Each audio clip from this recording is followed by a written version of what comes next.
নমস্কার, ১নজরে ২৫-এ আপনাদের প্রত্যেককে স্বাগত। এই মুহূর্তে আপনাদের সঙ্গে আমি রয়েছি শতাব্দী। পেহেলগাম হামলায় এবার পাকিস্তানের বক্তব্য তুলে ধরতে এবং সন্ত্রাসবাদের বিরুদ্ধে বিশ্বমঞ্চে শান্তির বার্তা পাঠাতে সিদ্ধান্ত নিল ইসলামাবাদ। এই প্রতিনিধি দলে নেতৃত্ব দেবেন পাকিস্তান পিপলস পার্টির প্রধান বিলাওয়ালা ভুট্টো।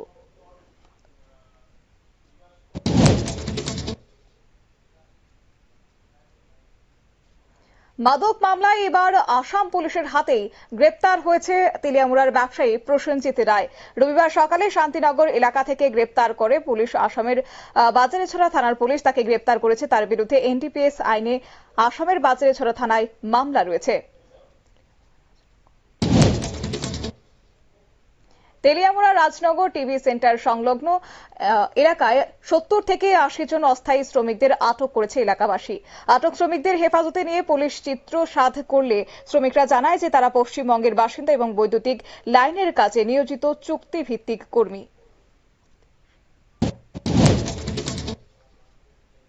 ভারতে এসে মায়ের সঙ্গে দেখা করার জন্য আর্জি জানিয়েছিল শেখ হাসিনা পুত্র সজীব ওয়াজেদ জয়। ভারতের বিদেশ মন্ত্রক তার ভিসার আবেদন অনুমোদন করেছে। চলতি মাসেই তার দিল্লি আসার কথা রয়েছে। আপাতত এখানেই রয়েছেন শেখ হাসিনা।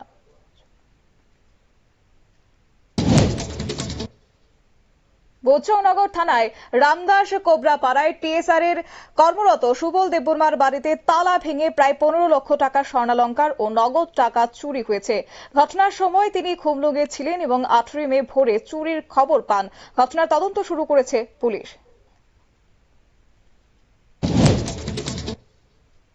পেহেলগাম হামলার পর দেশে শোকের আবহে রীতিমতো দ্বিতীয় দফার আইপিএল ম্যাচ ঘিরে স্টেডিয়ামে বাজছে ডিজে, চলছে চিয়ার্স লিডার্সদের নাচ। সুনীল গাভাস্কারের পরামর্শের পাত্তাই দিল না ভারতীয় ক্রিকেট বোর্ড, এমনটাই অভিযোগ।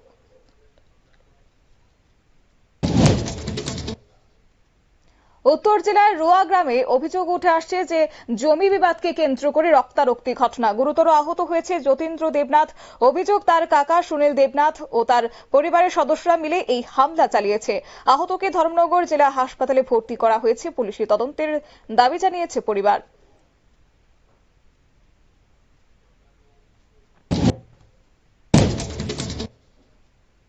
মাতাবাড়ি বাজারে এক মাদক বিক্রেতাকে আটক করে উত্তম মধ্যম দিয়েছে এলাকাবাসী এবং সেক্ষেত্রে আটক মাদক বিক্রেতার মাথা ন্যাড়া করে তাকে নাকে খড় দিয়েছে এলাকাবাসী। পুলিশ প্রশাসনের নিষ্ক্রিয়তায় ক্ষুব্ধ মানুষ নিজেই আইন হাতে তুলে নিয়েছে বলে অভিযোগ।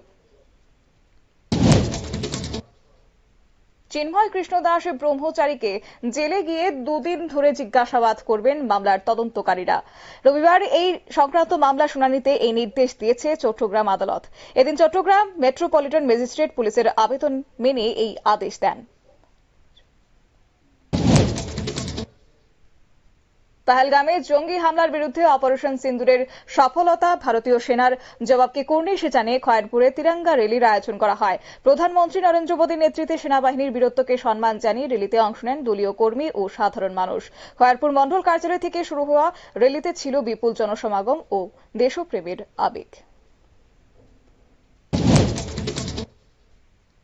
ভিসার মেয়াদ শেষ হওয়ার পরও আমেরিকায় থাকলে ভারতীয়দের বিরুদ্ধে কড়া পদক্ষেপ নেবে ট্রাম্প প্রশাসন। বিজ্ঞপ্তি জারি করে এমনই জানিয়েছে দিল্লির মার্কিন দূতাবাস এবং ভিসার নিয়ম অমান্য করে নির্ধারিত সময়ের বেশি আমেরিকায় থাকলে আজীবনের জন্য বন্ধ হবে আমেরিকার দরজা। বাংলাদেশের অবৈধ বাঁধ নির্মাণের ফলে বল্লামুখা ও উত্তর বিলোনিয়া এলাকায় প্রায় ২ ঘন্টার বৃষ্টিতে জলমগ্ন হয়ে শত শত কৃষি জমি ও পুকুর। এলাকাবাসী দ্রুত বাংলাদেশের এই বাঁধ সারানোর দাবি জানিয়েছে। বাঁধটি নির্মিত হচ্ছে সীমান্তবর্তী নো ম্যানস ল্যান্ডে। অপারেশন সিন্দুর কোনো প্রতিশোধ নয়, তা হচ্ছে ন্যায় বিচার পাওয়া।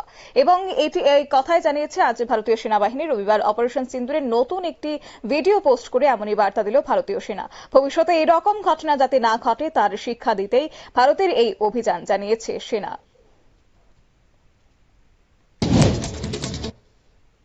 মোহনপুর মহকুমায় দিঘালিয়া এলাকায় জঙ্গলের মধ্যে একটি নর কঙ্কাল উদ্ধার হয়েছে, যাকে ঘিরে রবিবার রীতিমতো চাঞ্চল্য ছড়িয়েছে গোটা এলাকায়। ৩ বছর আগে লাপাতা প্রীতম সরকারের কঙ্কালটি হতে পারে বলে সন্দেহ করছে তার পরিবার। লেফুঙ্গা থানার পুলিশ উদ্ধার নরকঙ্কালটি ফরেনসিক পরীক্ষার জন্য পাঠিয়েছে।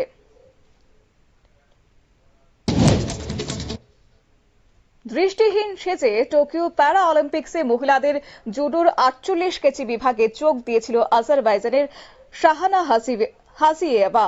দৃষ্টিহীন জুডোয় সোনা জিতেছিলেন তিনি। প্রতারণার অভিযোগে তার সেই সোনার পদক কেড়ে নিল। আজীবন নির্বাসনের শাস্তি দেওয়া হয়েছে তাকে।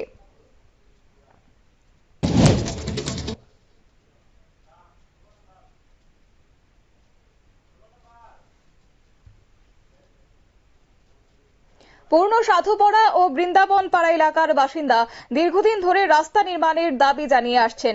বর্তমানে রাস্তার অভাবে এলাকায় কোনো জিনিস আনা যায় না। এলাকাবাসীর দ্রুত রাস্তা নির্মাণের জন্য কর্তৃপক্ষের কাছে আবেদন জানিয়েছে এলাকাবাসী।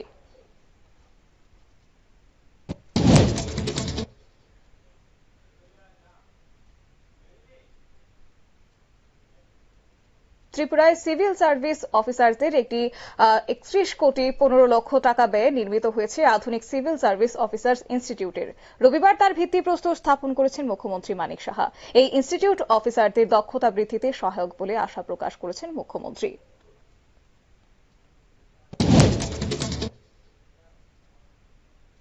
ভারতের স্থলবন্দর বন্ধ করার ফলে এবার বাংলাদেশে বড় ধাক্কা। বাংলাদেশের 42% আমদানিতে কোপ পড়েছে, এমনটাই দাবি করছে গ্লোবাল ট্রেড রিসার্চ ইনিশিয়েটিভ। শনিবার থেকে ভারতের স্থলবন্দর দিয়ে একাধিক বাংলাদেশি পণ্যের আমদানি বন্ধ করে দিয়েছে কেন্দ্রীয় সরকার। বিশালগড়ে একটি মোটর সাইকেল ও ইকো গাড়ির মুখোমুখি সংঘর্ষে গুরুতর আহত হয়েছে এক পরীক্ষার্থী।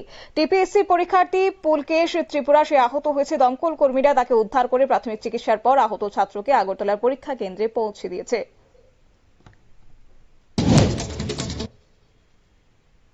ভারত পাকিস্তান দুদেশের মধ্যে আপাতত চলবে যুদ্ধবিরতি এবং রবিবার ভারতীয় সেনাবাহিনীর তরফ থেকে জানিয়ে দেওয়া হয়েছে যুদ্ধবিরতি চলবে। গত 10 মে বিকেল 5টা থেকে ভারত এবং পাকিস্তানের মধ্যে যুদ্ধবিরতি শুরু হয়। 18 মে পর্যন্ত যুদ্ধবিরতির সিদ্ধান্ত নেওয়া হয়েছে।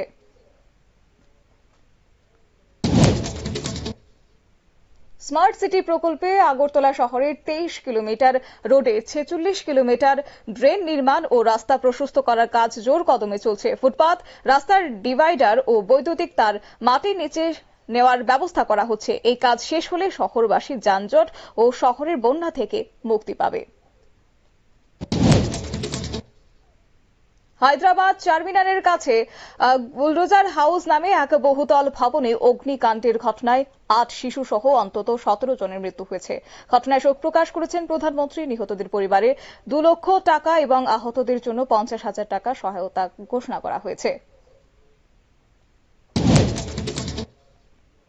বিলোনিয়া মাইছড়া বাজারে পর 8টি দোকানে প্রায় 5.5 লক্ষ টাকার চুরির ঘটনা ঘটেছে। বাজার ব্যবসায়ী ও এলাকাবাসীদের মধ্যে চাঞ্চল্য ও আতঙ্ক ছড়িয়ে পড়েছে। পুলিশের ভূমিকা নিয়ে উঠছে প্রশ্ন। রাত্রিকালীন টহল বাড়ানোর দাবি তুলেছেন ব্যবসায়ী কমিটির সম্পাদক চন্দন দাস।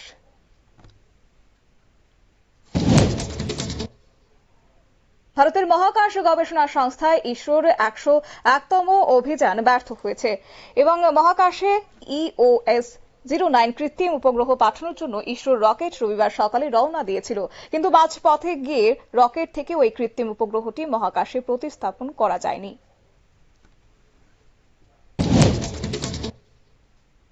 ত্রিপুরার চণ্ডীপুর হাওর অঞ্চলে নির্মিত হতে চলেছে ইন্টিগ্রেটেড ইকোয়া পার্ক।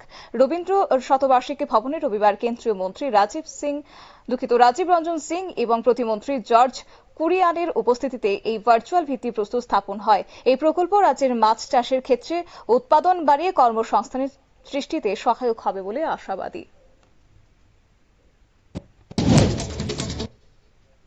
এক নজরে 25 আপাতত এই পর্যন্তই। পরবর্তী আপডেটের জন্য চোখ রাখুন শুধুমাত্র নিউজ ভ্যানগার্ডের পর্দায়। নমস্কার।